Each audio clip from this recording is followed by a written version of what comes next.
Okay, so now we have the floats. Look at this thing here. Look at it. All right, so now notice the little tab right here where my, not this finger, that little tab is how far the float's going to drop down. And you don't want the float dropping down so far that it sits down into the thing, because it does weird stuff, or like that.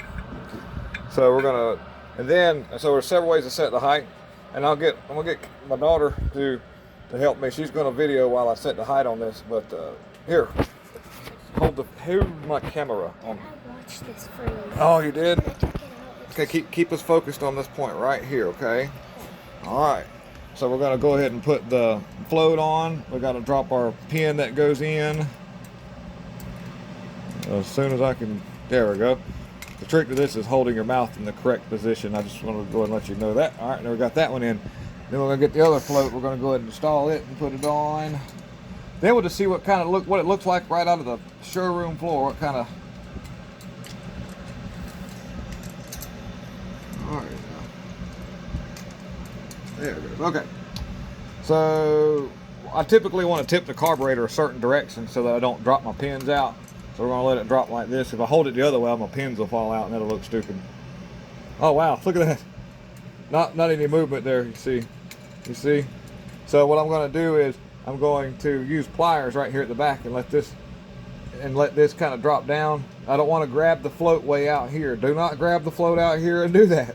What you will do is break the solder loose right there. So that's a big no-no. So when setting this float, always use a pair of needle nose pliers. And it's so easy to get this back out. I know I need to drop this down.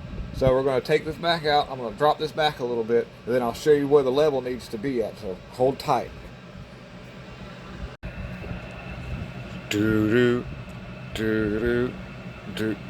Okay, so I have the pliers, and I'm just going to hold this right here. So I'm not holding that. I just bend that down a little bit, which I have got. I bend it down some. It doesn't take a lot. A little goes a long way. So we'll drop it back in there. We'll fumble the little push. Oh, that fell right on in there. Tip it the way that the rods won't fall out.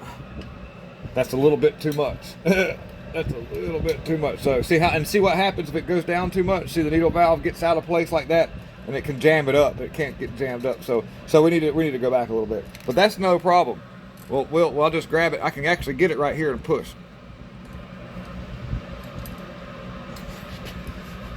And I'm looking all over here because it's just easy for me to do this. That's actually pretty acceptable. We're going to run that. Let's see how that looks. Tap this a little bit so the needle valve. There we go. Look at that. See that right there? Now that looks really good. Now the float level is a little bit too high. That's too high right there. You see how it's angled up? So we're going to do this one more time. We're going to take this thing back out. I'm going to use pliers, and I'm not going to grab this, but I'm going to bend it just a little bit right here at this point. Then this float, you want the float to look just like this. That is what you want. You can see that right there. Just kind of just level across the top. So that's the goal we're going to shoot for. All right, so if you can see what I got going on right here, you can see that I'm just going to take, I remember the float was sitting up way too high like this, you remember? So we need this thing to simulate drop down a little bit. We're going to go, just give it a little crinkle. A little crinkle, easy crinkle. And then we're going to see how that looks. Drop it back in. I could have went too much, but that's okay. I'm just going to look, see what I'm just kind of guesstimating. I'm doing this to show you how to do it, but it's a little easier while it's on the. Oh yeah, we got to go a little bit. Oh, I got it on upside. Okay, here we go. I'm like, ooh, that's the wrong way. That looks pretty good. Look at that right there. See how level that is right across the top? We'll flip this around. See that? That's what you want right there. Okay, I'll do the other one like that, and then we're going to put the top plate on. Thank you very much. All right.